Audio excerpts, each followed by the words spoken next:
Бул маалыматты ага берип жатканда ашыкча эмоция кошпой, моралдык жактан дагы, психологиялык жактан дагы алаксыта турган эч кандай ашыкча буюм болбосун. Кыскасы 20 секунддук убакытты алдын ала сүйлөшүп бөлүштүрүп алсаңар болот. Сен эмнегедир бүгүн түшүнө албай атасың деп турсаңар, ал ошончолук нечестно. Нечестно. Жашоосундагы жолун аныктоого жакшы жардам бере аласыңар. Дүйнө жүзүндө жүрүп жаткан пандемияга байланыштуу жаңы окуу жылы дагы дистанттык негизде өтүшү мүмкүн. Саламатсыздарбы, менин атым Наргиза Кожобекова. Бул видеодо мен силерге дистанттык окутуу учурунда балага кандайча мотивация берүү керек экендиги жөнүндө айтып берем. Биринчиден, келерки окуу жылы дистанттык негизде өтө тургандыгын балаңарга алдын ала айтып даярдагыла. Бул маалыматты ага берип жатканда ашыкча эмоция кошпой, нааразычылыгыңарды билдирбей, жөн гана маалымат катары, жөн гана факт катары келерки окуу жылы дагы дистанттык негизде өтөт экен деп билдирип коюу жетиштүү. Окуу жылы башталганда балаңардын сабак окуй турган жерин алдын ала даярдап балаңарга көрсөтүп койгула. Ал кандайдыр бир бөлмө болобу же бөлмөнүн бир бурчу болобу, бирок ошол жерде бала отурганда сабак окуй тургандыгын алдын ала билсин. Ал жерде аны алаксыта турган эч кандай ашыкча буюм болбосун.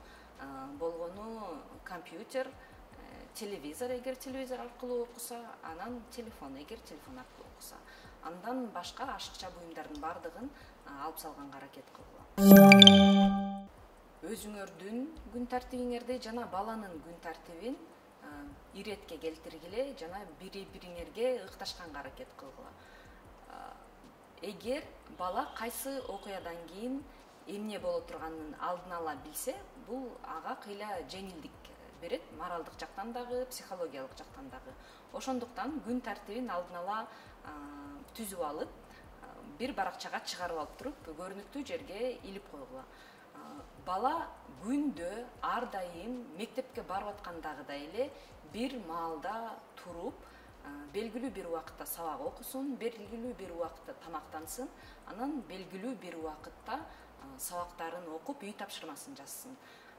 Бул тизмекте эң маанилүүсү бала бир эле учурда уйкуга кете тургандай болсун.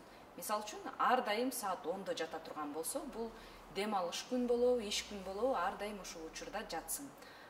Дагы бир маанилүү пункт, бала уктагандан кийин, эгер сиздин зарыл иштериңер жок болсо, сиз да кошо жатышыңар керек. Анткени аны укта деп коюп, өзүңөр телефон чукулап отурган, бул нечестно. Сиз дагы эс албай каласыңар, балаңар дагы сизди көрүп, ичинен нааразы болот. Эмне үчүн мени жаттап коюп, өзү жатпай атат деп. Ошондуктан бир учурда бардыгыңар уйкуга кеткениңер туура болот, эгер зарыл иштериңиз болбосо. Бала менен сабак окуп турган учурда өзүңдү өзүң эмоционалдык жактан кармоо аябай оор экенин айтпаса деле баарыбыз билип калдык, ата-энелер. Ошо биздин коомдо көпчүлүк учурда сабак окуу бул апанын, аялдын милдети катары адатка, салтка айланып калган, бул көрүнүш катары кабыл алынат, бирок бардык эле жүктүн бардыгын, милдеттин бардыгын өзүңөргө ала бербей, функцияларды бөлүштүргөнгө аракет кылгыла.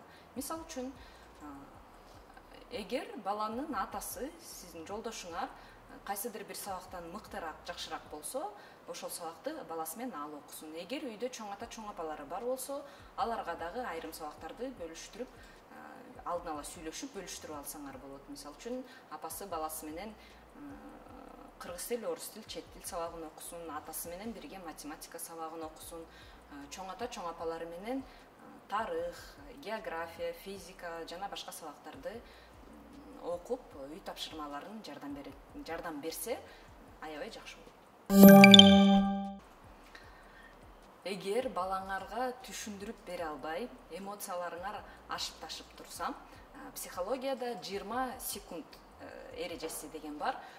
Мындайда бөлмөдөн чыгып кетип же болбосо башка жака барып 20 секундка чейин башка бир иш менен алектенсеңиз болот. Мисалы үчүн гүлдөргө суу куюңуз же болбосо терезенин чаңын сүрүп, кыскасы 20 секунддук убакытты башка иш менен алектенгенге аракет кылгыла. Бул сизге дагы, балаңарга дагы бир аз эс алып, алаксыганга жардам берет. Андан кийин бир канча убакыттан кийин кайра келип, кайра башынан баштап түшүндүрүп берүүгө аракет кылгыла. Балага сабак түшүндүрүп берип аткан учурда эч качан балаңарды башка бирөөгө, өзүңөргө, анын улуу агаларына, эжелерине салыштырбагыла. Сиз деген сиздин балаңар бул башка адам, башка инсан.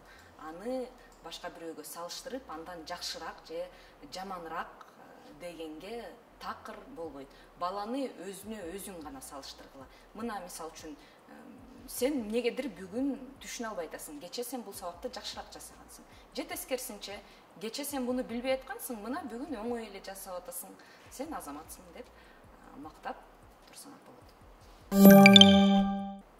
Дагы бир мыкты кеңеш, бала менен сабак окуп жаткан учурда өзүңөрдөгү ата-эне деген кнопканы өчүрүп койгула.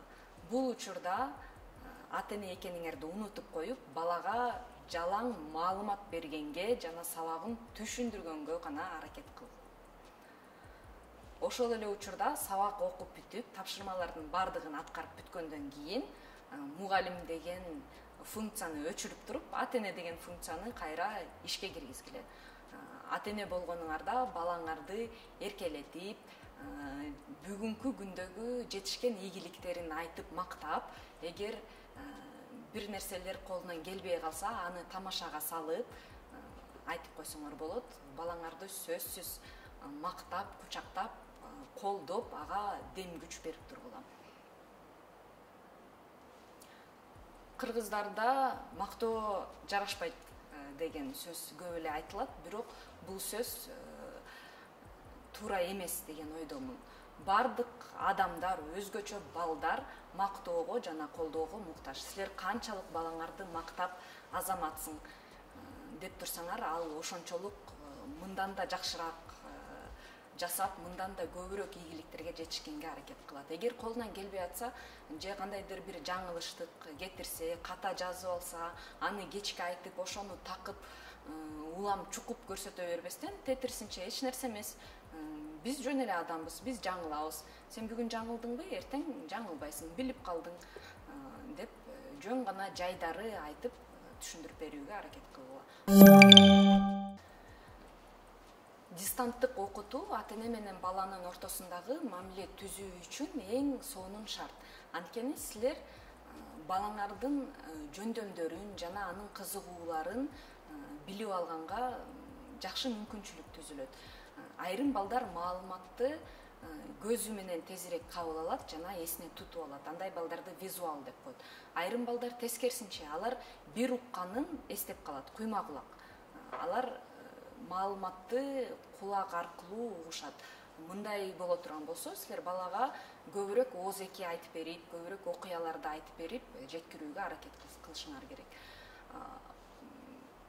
Дистанттык окутуу учурунда анын жөндөмдөрүн билип, жана кайсы сабактарга көбүрөөк басым жасаш керек, кайсы сабактардан артта калып атат, демек ушул жагын көбүрөөк окутуп, көбүрөөк билим бергенге аракет кылыш керек экенин түздөн түз балаңарды көрүп, өзүңөр билип аласыңар жана буга мыкты мүмкүнчүлүк түзүлөт. Демек келечекте балаңарга кесип тандоого, жашоосундагы жолун аныктоого жакшы жардам бере аласыңар.